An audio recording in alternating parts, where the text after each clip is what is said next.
નમસ્તે.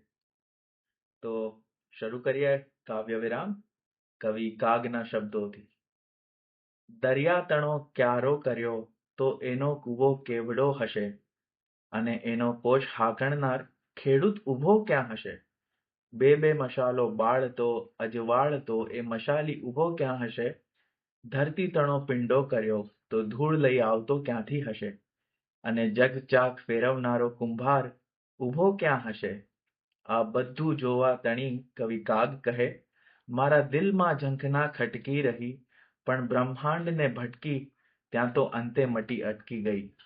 અમૃત તણા બાપુ તણા મોઢા જેવા મીઠા હશે, અને એક ઝેરને જાણનારની કુખ કેવી ઝેરી હશે. ભાત ભાતના બૂટા કર્યા તો ઓલી કિનય ક્યાં છાપશે? આ બધાએ બીબા ઘરે કેટલા હશે, રંગે રેજી કેવો હશે? છેતરે નહીં છેતરાય નહીં, અબજોના આડતિયો દિશે, હિસાબો સહુનો રાખતો એ શેઠિયો કેવો હશે? કહે કાગ સર્જક સાપનો કેવો ઝેરી હશે, સુગંધી પવન લહેરાવતો હરી કેવો લહેરી હશે. મળીશું ફરી આવતીકાલે એક નવા કાવ્ય સાથે. ત્યાં સુધી કાવ્ય વિરામ.